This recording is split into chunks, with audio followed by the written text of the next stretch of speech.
ألف لام را تلك آيات الكتاب المبين إنا أنزلناه قرآنا عربيا لعلكم تعقلون نحن نقص عليك أحسن القصص بما أوحينا إليك هذا القرآن وإن كنت من قبله لمن الغافلين. بسم الله الرحمن الرحيم. السلام عليكم ورحمة الله وبركاته. Waalaikumsalam warahmatullahi wabarakatuh. Alhamdulillah, wassalatu wassalamu ala rasulillah wa ala alihi wa sahbihi wa mawalah. Saya ketika melihat judul buku ini, saya pikir Pak Hasan Simon ini sedang berbicara tentang kekagumannya pada Syekh Siti Jenar. Karena beberapa buku yang saya baca tentang Syekh Siti Jenar, bicaranya ialah kekaguman kepada sosok tokoh yang fiktif. Kalau kemudian Ustadz Hasan Simon menyimpulkan bukan fiktif, yaitu penemuan baru menurut saya. Mudah-mudahan penemuan ini bisa ditindaklanjuti oleh peneliti-peneliti berikutnya. Sesungguhnya kisah Wali Songo yang selalu mendominasi pembahasan dakwah Islamiyah yang masuk di tanah Jawa khususnya, ini adalah, kalau dari sejarah tentang latar belakang yang mendasari pembahasan tentang sejarah Wali Songo itu ialah latar belakang Sufi. Kalau kita melihat latar belakang Sufi, di sini sungguhnya mulainya terjadi kerancuan atau yang tadi disebutkan oleh Ustadz Hasan Simon tadi, syubhat. Mulainya terjadi kerancuan di dunia Islam itu ketika munculnya konsep uzlah pada abad kedua Hijriah, yang kemudian munculnya berbagai bentuk tarekat Sufiyah di sana. Konsep uzlah atau penyendirian dalam rangka untuk menyatakan kekecewaan kepada kerusakan kehidupan sosial keagamaan kaum muslimin. Sesungguhnya kalau menurut sunnah Nabi, al-uzlah itu ialah tujuannya untuk menyelamatkan iman dan agama seseorang yang sedang tumbuh atau tinggal di masyarakat yang rusak akidahnya, rusak ibadahnya, dan rusak akhlaknya. Dan dia melarikan diri dari kerusakan masyarakat itu untuk menyelamatkan agama. Ini konsep pertama yang disebutkan di dalam sunnah Nabi. dan mulai muncul gerakan uzlah ini sesungguhnya sejak Abu Dzar Al-Ghifari, kecewa, sahabat Nabi yang bernama Abu Dzar Al-Ghifari radhiyallahu anhu, kecewa dengan kondisi masyarakat di zaman akhir-akhir pemerintahan Utsman bin Affan radhiyallahu anhu. Dan Abu Dzar karena mempunyai pandangan-pandangan agama yang berbeda pada keumuman kaum muslimin yang hidup waktu itu, maka Abu Dzar mengasingkan diri beruzlah di luar kota Madinah sampai wafat. Kemudian muncul lagi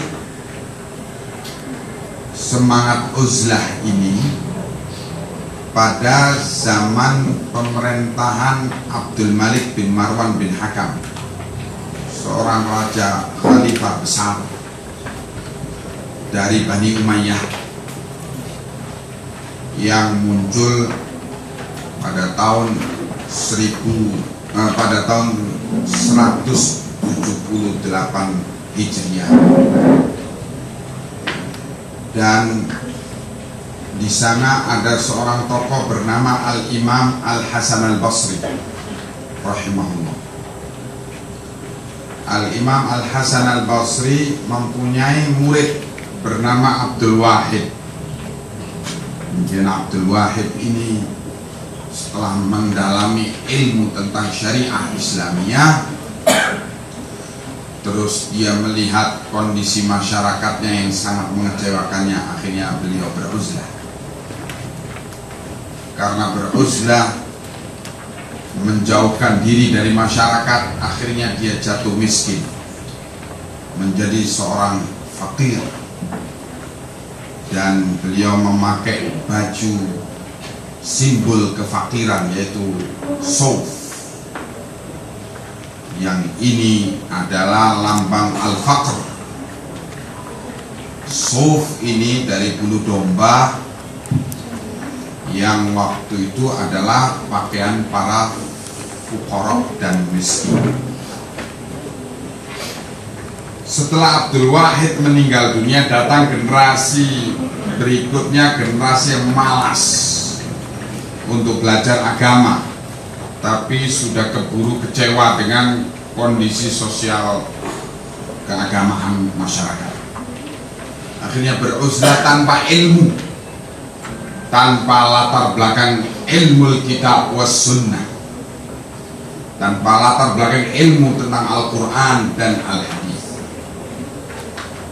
Beruzlah dalam kondisi demikian, sehingga dia beruzlah bukan saja dari masyarakatnya yang dinilai bejat, tetapi beruzlah menyendiri dari ilmu agama. Karena di dalam masyarakat itu ada ulamanya yang dia belajar ilmu, mestinya dia belajar ilmu Al-Quran dan Sunnah padanya, namun dia karena uzlah, ia mengasingkan diri dari ulama juga. Sehingga mulailah di situ ada kebiasaan sufiyah, dinisbahkan kepada kalimat suf, baju kefakiran itu. Dan istilah sufiyah ini mulai berkembang setelah memasuki abad ketiga Hijriah. Jadi saya memprotes pernyataan Ustadz Hasan Simon dalam buku ini di halaman 397. Beliau menyatakan kelompok sufi ini sudah mulai tumbuh sejak Rasulullah SAW belum wafat. Tetapi kemudian sepeninggal Rasulullah SAW lalu berkembang dengan pesat. Ini tidak mempunyai bukti sejarah dari sejarah Islam. Justru bukti sejarah menunjukkan berkembang pesatnya sufiyah dalam bentuk yang sekarang ini sejak memasuki abad ketiga Hijriah. Kemudian hadirin sekalian yang saya cintai dan saya hormati, dengan berkembangnya model tarekat sufiyah, tarekat itu jamak dari tariqah, tariqah itu jalan, atau kemudian berkembang menjadi pengertian metodologi dalam memahami agama, dalam mengamalkan agama, dan dalam mendakwahkan agama ini. Karena banyak model, jadilah pakai bentuk jamak tarekat sufiyah. Bentuk-bentuk uzlah, pengasingan diri tanpa dilatar belakangi ilmu ini, akhirnya mereka yang beruzlah itu terjebak pada berbagai syubhat-syubhat, berbagai kerancuan-kerancuan yang dibisikkan oleh para dedemit, para jin-jin yang datang kepada orang yang mengasingkan diri di gua-gua itu dengan penampilan Arab, terus ngaku para dedemit itu saya Nabi Khidir. Terus langsung dipercayai oleh orang yang tidak punya latar belakang ilmu ini.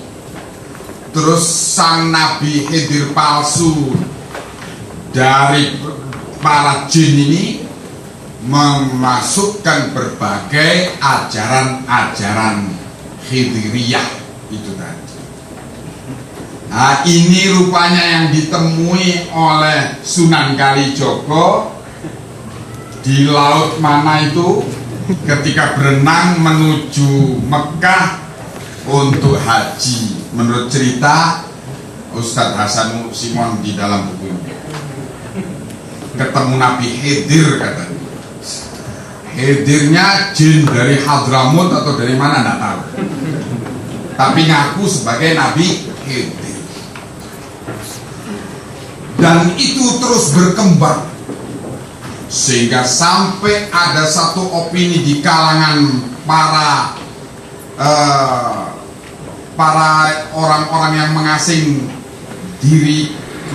diri itu, para azilin, orang-orang yang beruzlah, itu berkembang satu opini bahwa beruzlah itu baru dikatakan sukses kalau dalam proses peruzlahan itu ketemu Nabi Khidir. Nah, ini yang dikembangkan dan ini syubhat. Para jin itu bisa membuat tindakan-tindakan aneh dan janggal yang kemudian dikasih label karomah, kasih stempel karomah, supaya jangan dibilang ini dari para jin, tapi dari Nabi Khidir. Karomah-karomah itu dibikin oleh para jin untuk menipu orang yang tidak punya latar belakang ilmu agama. Nah, hadirin, sebagai contoh antara peristiwa yang dialami oleh Sunan Kalijogo yang diceritakan di dalam buku ini dengan peristiwa yang dialami oleh Syekh Abdul Qadir Al-Jailani rahimahullah, Imam Ahli Sunnah wal Jamaah. Syekh Abdul Qadir Al-Jailani rahimahullah pernah ketika suatu malam sedang sholat malam, tiba-tiba suasana di rumahnya yang gelap karena belum ada PLN, dan di luar rumah sangat gelap, tiba-tiba terang.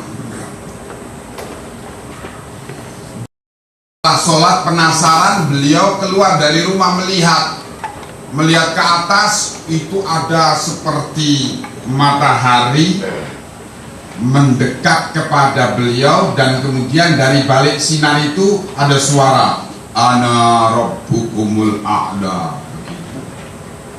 Aku adalah Tuhanmu yang paling tinggi. Syekh Abdul Qadir Jailani melihat begitu langsung ngambil sendalnya dilempar. A'udzubillahi minka. Aku berlindung kepada Allah dari engkau. Dilempar ke arah sinar itu. Langsung sinar itu hilang dan gelap kembali.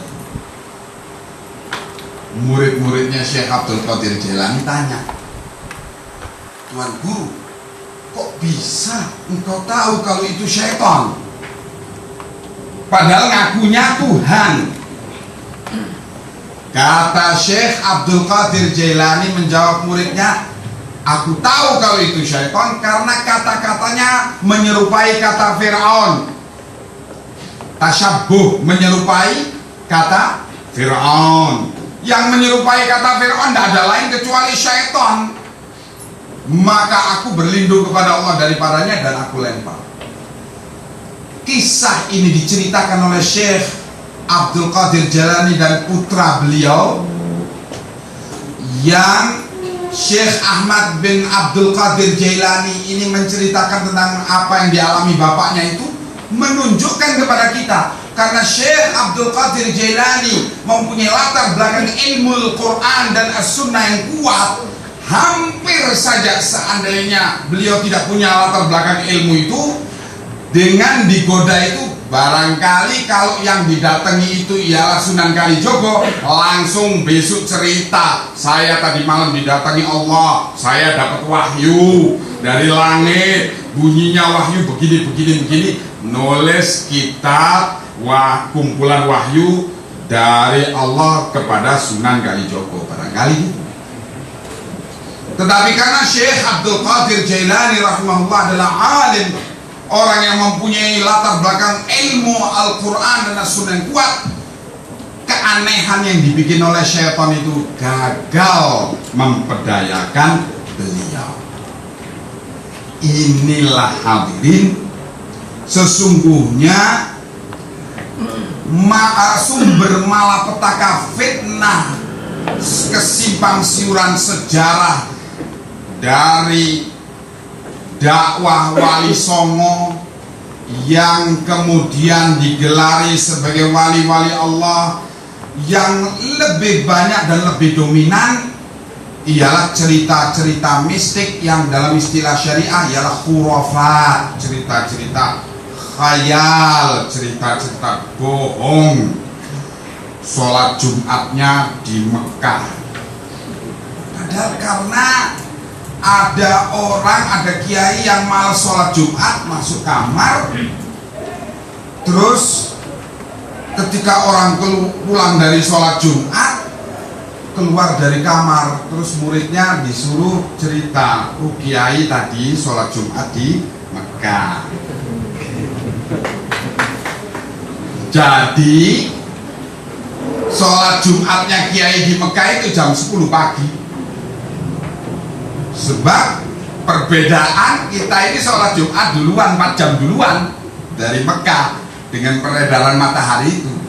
Nah, cerita khurafat ini dipercaya bukan karena seperti yang dikatakan oleh Ustadz Hasanuddin Simon. Maaf, saya berbeda pendapat dan saya memprotes keras pendapat beliau dalam hal ini, yaitu di halaman 358.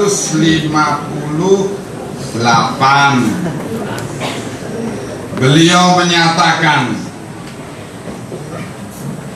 bahwa Al-Quran tidak mungkin dapat diinterpretasi secara tepat dan proporsional tanpa dukungan ilmu pengetahuan dan teknologi.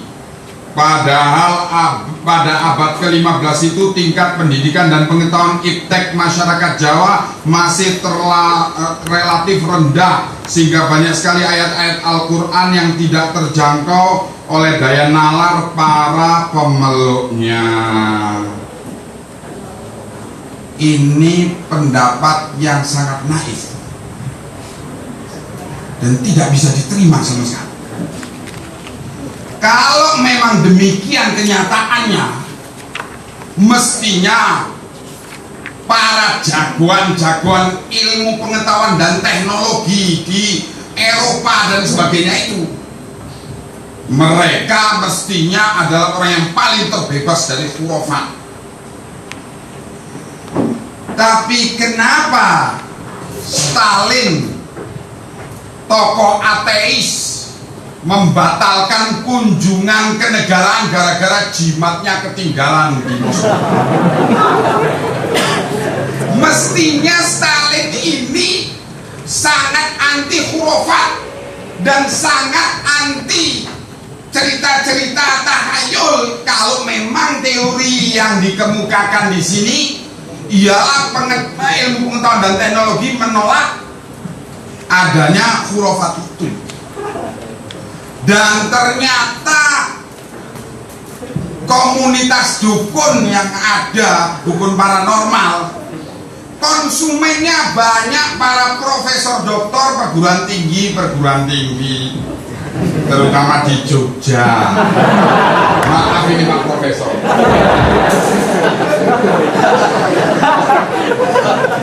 Ya. Oh iya, kamu harus jawab. Ini untuk memancing saja. Jadi Allah musta'an, sesungguhnya Al-Quran was sunnah itu kenapa kok kemudian ditafsirkan secara khurafi oleh sejarah Wali Songo ini? Jawabannya sesungguhnya karena menyimpang dari penafsiran yang dituntunkan oleh Nabi. Nabi menuntunkan penafsiran yang baku, yaitu beliau bersabda, fa innahu may ya'ish minkum min ba'di fasayara ikhtilafan katsira wa 'alaikum bi sunnati wa sunnatil khulafa'ir rasyidin al mahdiyyin min ba'di 'addu 'alaiha bin nawajid. Sungguh kata Nabi, siapa dari kalian yang masih panjang umurnya sepeninggal aku, dia akan melihat perselisihan yang banyak pada umatku. Oleh karena itu, siapa yang melihat perselisihan itu, hendaknya dia berpegang dengan sunnahku, yaitu dengan ajaran Nabi dan sunnah para khulafa rasyidin sepeninggalku, yaitu ajaran para khalifah yang terbimbing sepeninggalku. Gigitlah dengan gigi geraham. Ini penafsiran, yaitu menafsirkan Al-Quran dengan sunnah Nabi dan sunnah para khulafa ar-rasyidin. Khulafa ar-rasyidin secara bahasa artinya penguasa yang terbimbing. Jadi di sini kalau ditanyakan siapa khulafa ar-rasyidin sepeninggal Nabi itu, diceritakan oleh Nabi sebagaimana yang diriwayatkan oleh Safinah Maula Rasulullah sallallahu alaihi wasallam, bahwa Rasulullah bersabda, khilafatun nubuwah min ba'di 30 sanatan. Pemerintahan yang datang sebagaimana diberitakan sebagai berita kenabian kepadaku, yaitu 30 tahun berkuasa sepeninggal aku. Maka Safinah Maula Rasulullah ini yang meriwayatkan hadis ini menghitung Abu Bakar As-Siddiq 2 tahun sepeninggal Rasulullah, Umar bin Khattab 10 tahun sepeninggal Abu Bakar As-Siddiq, Utsman bin Affan memerintah selama 12 tahun sepeninggal Umar, dan Ali bin Abi Thalib memerintah 6 tahun sepeninggal Utsman, lengkaplah 30 tahun sepeninggal beliau. Ini penafsiran. Jadi semuanya problem, berbagai pandangan termasuk sholat daim tadi. Ada juga syahadat khatam sholat. Dalam pemahaman sufiah ini, sholat daim, ada juga syahadat khatam sholat. Jadi seorang belajar suluk kepada seorang syekh tarekat, kemudian setelah dinilai, wah ini sudah meningkat, kau sudah tidak wajib lagi sholat karena sudah mencapai tingkatan iman yang tinggi. Di dalam pemikiran sufiah, orang itu dibagi 3. syariat, kedua tingkatan kedua makrifat, tingkatan ketiga hakikat. Orang kalau masih awam syariat, masih wajib sholat, masih wajib baca Quran, masih terikat batasan halal haram dan sebagainya. Kalau sudah jadi wali, tidak terikat dengan syariat zahir, terikatnya sama syariat batin. Jadi kalau sudah jadi wali, sudah tingkat makrifat, sudah nggak haram lagi baginya zina, tidak wajib lagi sholat, tidak wajib lagi baca Quran, karena Qurannya bukan Quran zahir tapi Quran batin, ya. Sehingga dia sobo diskotik pun itu tetap wali. Berhubung katanya la ya'riful wali illal wali. Ketika ditegur, kenapa kok begitu? Oh, la ya'riful wali illal wali. Kau kan masih belum wali, nggak berhak menegurnya. Kalau meningkat lagi dari makrifat itu, naik lagi menjadi hakikat, itu sudah bersatu dengan Allah. Nah, sudah berani melakukan tindakan seperti Fir'aun, yaitu Fir'aun menyatakan ana rabbukumul a'la, akulah Tuhan kalian yang paling tinggi, ngomong kepada Musa. Kata tokoh sufi yaitu Taqiyuddin siapa? Bukan, tokoh sufi Taqiyuddin Ibnu Arabi alaihi ma yastahiqqu. Dia menyatakan, kenapa terjadi konflik antara Musa dengan Fir'aun? Kata Taqiyuddin Ibnu Arabi, karena terjadi kesenjangan peringkat sufiyah antara Musa dengan Fir'aun. Musa masih tingkat syariat, Fir'aun sudah tingkat hakikat. Makanya Musa tidak memahami pengakuan Fir'aun itu, sehingga dikafirkanlah Fir'aun. Begitu sampai memasuki kesesatan, membela orang yang telah dikafirkan oleh Allah dalam Al-Quran, yaitu Fir'aun, dan melecehkan dan menghinakan orang yang dimuliakan oleh Allah dalam Al-Quran, yaitu Musa, dan sampai kemudian menjadi ateis murni. Dan inilah sungguhnya wahdatul wujud masuk ke dunia Islam, yaitu ada dua faktor. Faktor pertama, ketika orang sudah mulai malas belajar tentang Al-Quran dan Sunnah. Faktor kedua, ketika mulai diterjemahkannya buku-buku filsafat dari Greek dan Latin, dari Yunani kuno, masuk ke dalam dunia Islam dengan penerjemahan itu. Jadilah buku-buku filsafat itu menjadi bahasa Arab dan dipelajari oleh anak-anak muslimin, dan masuklah pemikiran wahdatul wujud, dan kemudian yang lebih parah lagi dari wahdatul wujud yaitu hululiyah, yaitu menganggap alam semuanya ini adalah Tuhan, atau bahasa yang sekarang animisme. Dan muncullah agama sinkretisme, atau dengan bahasa terjemah bebasnya agama tong sampah. Campur baur semua agama, semuanya jadi satu di tempat tong yang namanya sinkretisme. Wallahu a'lam bishawab. Ya, cukup menarik sekali apa yang dipaparkan oleh Ustaz. Assalamualaikum warahmatullahi wabarakatuh. Nama saya Fahmi Hayat. Yang ingin saya tanyakan pertama pada Bapak Profesor Dr. Insinyur Haji Hasan Simon, Bapak Rektor UGM. Yang saya tanyakan, kenapa referensinya kok justru dari orang-orang Belanda gitu? Ingin saya tanyakan, apakah orang-orang Belanda itu benar-benar nggak dia untuk itu meluruskan sejarah Islam, atau mereka mempekok-pekokkan Islam? Orang Belanda itu Islam atau di luar Islam gitu loh? Seperti itu. Yang kedua pada Ustadz Ja'far Martalib, tadi dikatakan bahwa itu apa? Orang-orang yang itu ilmu pengetahuan dan teknologi, terus orang-orang pintar pun di barat itu bahwa mereka ternyata masih tidak terlepas dengan apa itu yang namanya khurafat macam-macam itu ya, memang mereka orang kafir. Tetapi saya juga mempertanyakan, benarkah orang barat itu orang-orang yang pintar, bahwa yang pelajaran Islam itu orang-orang yang bodoh? Kita tahu sejarah kan pas perang salib itu semua pelajaran-pelajaran buku-buku Islam itu dirampok semua oleh orang-orang Kristen. Itu, dan mereka mengembangkan sementara orang Islam tidak mengembangkan. Jadi benarkah mereka itu orang yang pintar? Gitu.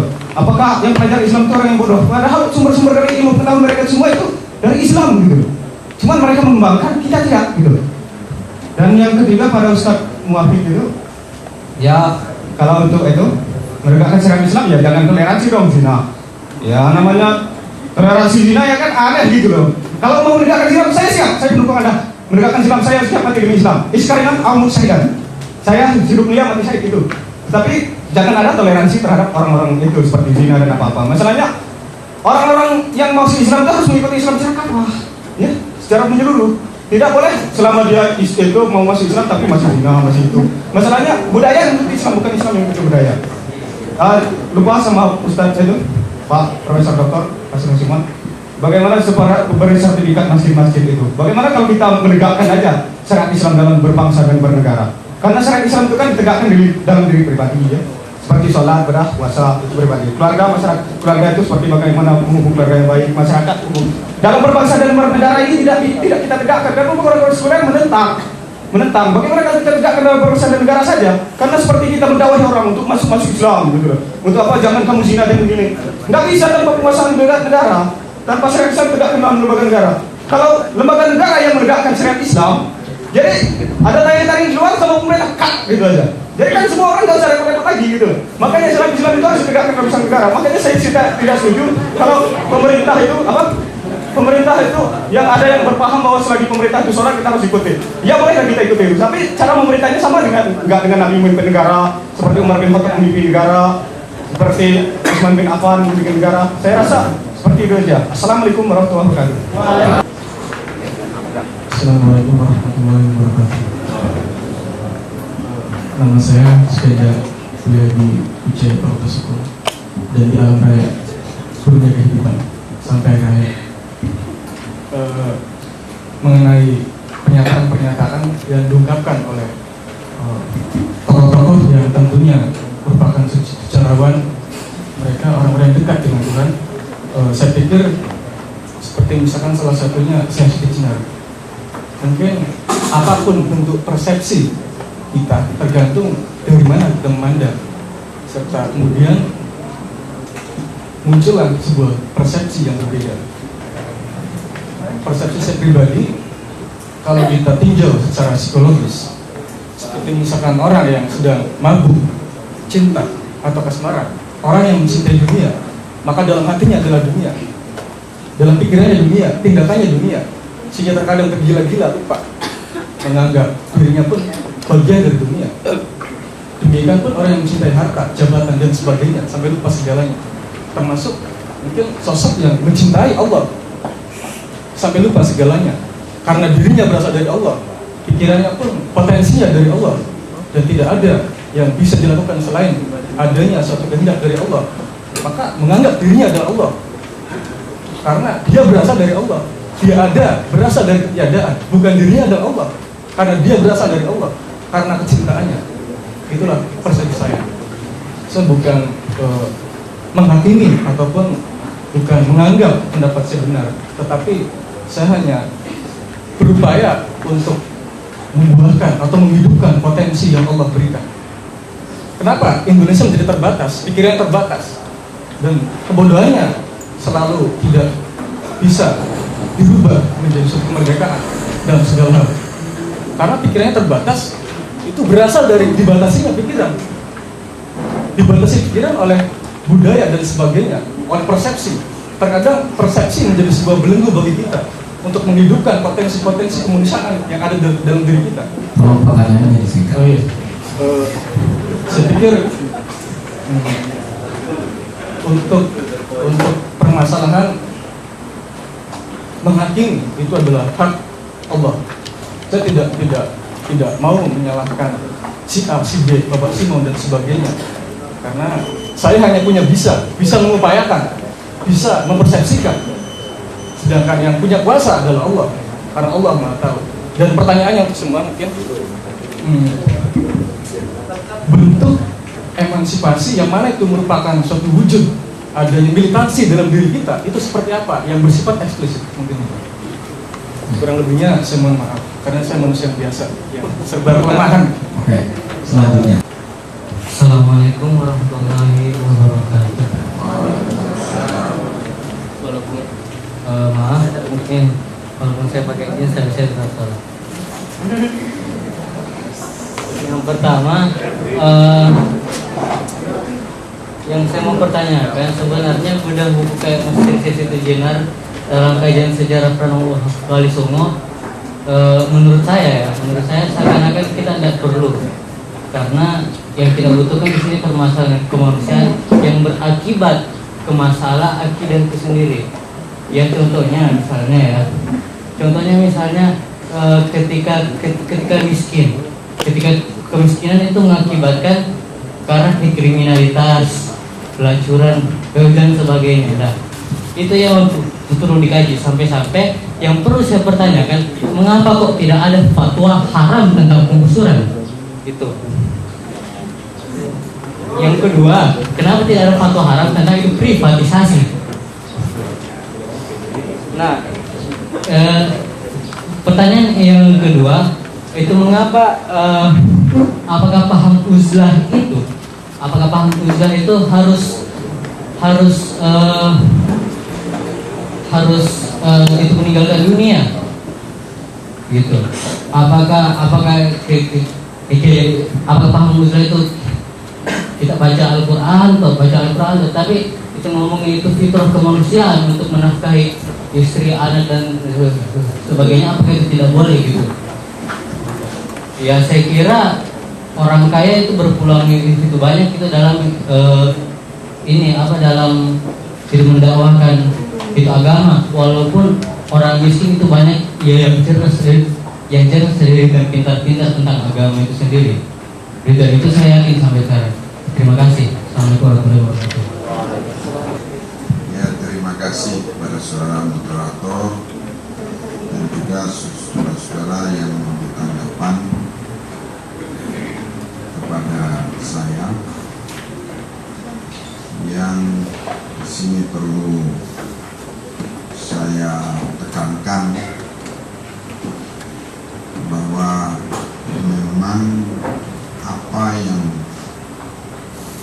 dinyatakan oleh Bapak Ahmad Muafiq bahwa sejarah para wali itu tidak ada kepastiannya, itu memang benar.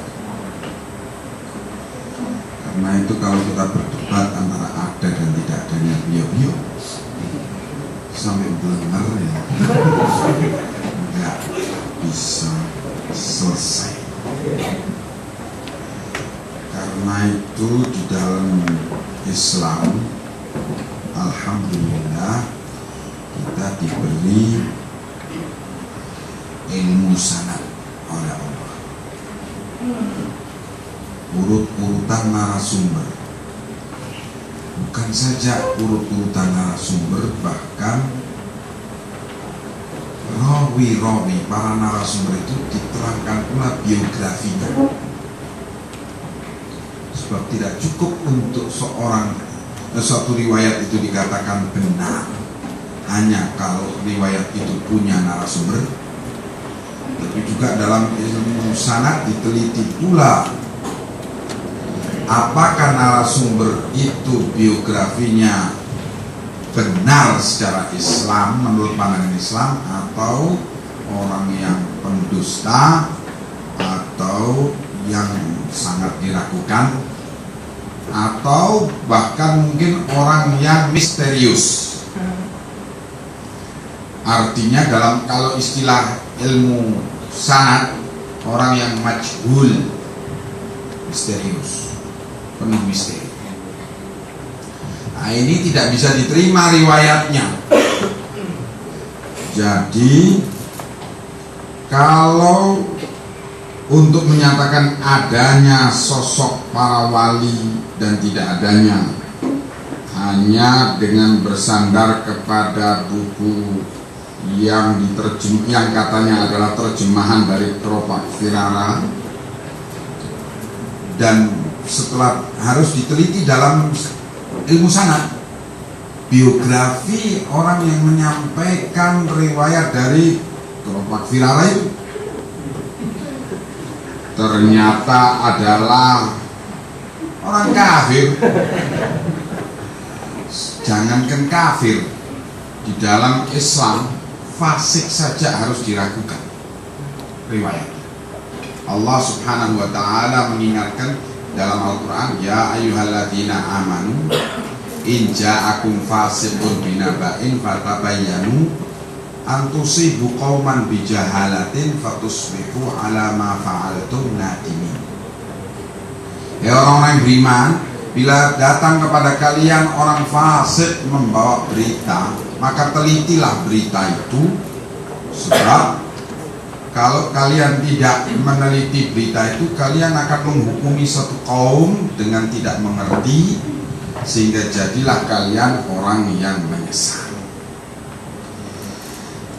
Tetapi yang terpenting menurut saya dari apa yang saya pelajari dari literatur Islam ialah fenomena pemikiran yang muncul dalam konteks pembicaraan tentang sejarah para wali songo itu yang terpenting, yaitu fenomena wahdatul wujud atau fenomena berbagai khurafat yang kemudian menjejali pemikiran banyak orang kaum muslimin, sehingga mereka mundur dalam memahami dengan benar Al-Quran dan As-Sunnah.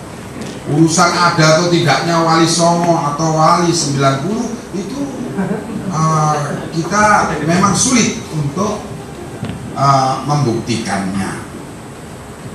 Kemudian juga ketika saya sampaikan masalah contohnya bahwa ilmu pengetahuan dan teknologi semata tidak bisa menghilangkan pikiran-pikiran khurafat dan mistik pada manusia ini, saya sebutkan contoh orang-orang barat yang katanya jagoan teknologi, ilmu pengetahuan dan teknologi.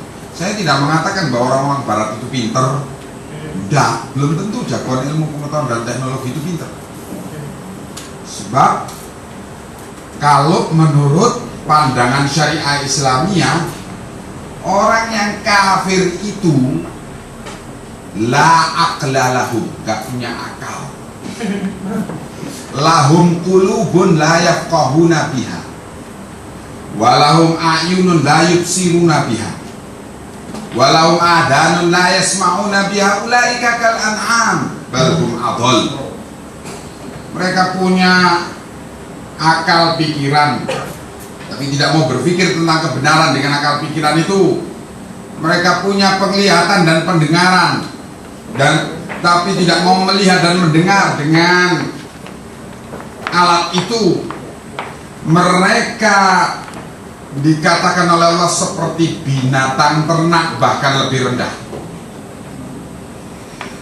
Bahkan Allah melecehkan orang kafir itu, bahwa mereka itu tidak punya ilmu kecuali sebatas lubang kuburan, yaitu mereka tidak mempunyai ilmu sebatas materi yang ada di muka bumi ini. Adapun setelah masuk lubang kuburan, tidak ada lagi ilmu pada mereka. Jadi kalau Anda menanyakan apakah dengan pernyataan saya tadi berarti saya menganggap orang barat itu pinter-pinter dan orang Islam itu bodoh, saya katakan tidak. Karena saya meyakini definisi sendiri pinter dan bodoh. Definisi pinter menurut Islam ialah yang beriman kepada Allah dan Rasulnya dan bisa memahami ayat kauniyah, bukti-bukti di alam ini untuk menjadi bukti kebenaran tentang Islam itu. Itu orang pinter, meskipun dia tidak mengerti ilmu pengetahuan dan teknologi. Namun orang bodoh itu orang yang tidak mampu menerjemahkan ayat kauniyah itu untuk mengantarkan dia kepada satu kesimpulan tentang kebenaran yang datang dari Allah kepada Rasulnya, meskipun dia jagoan ilmu pengetahuan dan teknologi. Kemudian sesungguhnya apa yang disampaikan oleh Bapak Kiai Ahmad Muafiq itu tadi contoh tentang hikmah. Kalau istilah kita kan hikmah ya. Hikmah dakwah. Orang pezina datang kepingin masuk Islam, kepingin sholat. Masa iya orang pezina kau nggak boleh sholat karena kau masih zina? Ini tidak hikmah. Ya, Islam sudah menuntunkan dan Rasulullah sudah mengalami kejadian-kejadian seperti itu. Ya Rasulullah, aku mau masuk Islam, tapi aku masih senang zina. Rasulullah mengatakan kepadanya, masuk Islamlah engkau. Dan Rasulullah memang tidak memberi kepada seorang itu kondom. Ya maaf saja Pak Kiai. Rasulullah tidak memberi orang itu kondom. Dan Rasulullah juga tidak menyatakan wes zina karepmu, sing penting kau sholat. Tidak. Tapi Rasulullah bimbing. Kau hendaknya ucapkan syahadat. Setelah mengucapkan syahadatain, para sahabat itu geram melihat kurang ajarnya orang ini. Kok ngomong kotor seperti itu di hadapan Rasulullah. Dipanggil oleh Rasulullah, sini. Kau punya ibu enggak? Oh iya, aku punya ibu ya Rasulullah. Nah, bagaimana seandainya ibumu itu dizinai sama orang lain? Oh, saya akan cabut pedangku, aku tebas dia. Loh, apa kau tidak ingat bahwa wanita yang kau zina itu juga punya anak? Kau punya saudara perempuan enggak? Punya. Bagaimana kalau saudaramu dizinai? Saudara perempuanmu dizinai oleh orang lain? Ya tentu aku akan datangi dia dan aku bunuh dia. Nah, bagaimana kau menzinai seorang wanita? Apakah kau tidak merasa bahwa dia juga punya saudara lelaki yang punya kecemburuan seperti kau? Dibuka pikirannya, tetapi dengan cara berpikir yang sederhana pada orang itu. Tidak Rasulullah berbicara, oh zina itu haram, dalilnya ini, tidak. Karena memang ini orang baru mau masuk Islam, nggak ngerti Al-Quran, Sunnah. Bahkan mungkin kalau ditanya apa itu Al-Quran, mungkin dia tanya, lah gorengan apa itu Al-Quran? Mungkin begitu. Karena memang nggak ngerti. Masa mau diberi tentang dalil-dalil haramnya zina? Nanti ilmu itu disampaikan dengan bertahap. Tetapi yang terpenting, sejak dini sudah diajari orang itu dengan mengucapkan syahadatain, kepribadian yang dinamakan Al-Furqan, kemampuan membedakan mana yang hak, mana yang batil, kemampuan membedakan mana halal, mana haram, kemampuan membedakan mana sunnah, mana bid'ah, mana tauhid, mana syirik. Meskipun dengan sedikit demi sedikit dan tidak langsung berujuk seperti itu. Ya, saya juga punya pengalaman lapangan seperti Pak Kiai. Ketika saya di Maluku, saya masuk desa yang kepulauan di Kepulauan Serang. Saya masuk di situ desa Muslim. Saya bilang sama Pak Raja itu kalau istilah sana kepala desa. Pak Raja, kumpulkan masyarakat. Oh iya Ustaz, di lapangan depan masjid aja. Loh kok di lapangan? Saya bilang di masjid saja. Loh Ustaz nanti lihat, jadi di lapangan saja. Oh ya sudah. Ketika benar dikumpulkan, la haula wala quwwata illa billah, yang datang orang-orang yang 90% telanjang dan muslimin mereka. Pantes Pak Raja bilang jangan dikumpulkan di masjid, keadaannya kayak gitu. Dan saya ketika mereka kumpul bingung mau bicara apa dulu ya.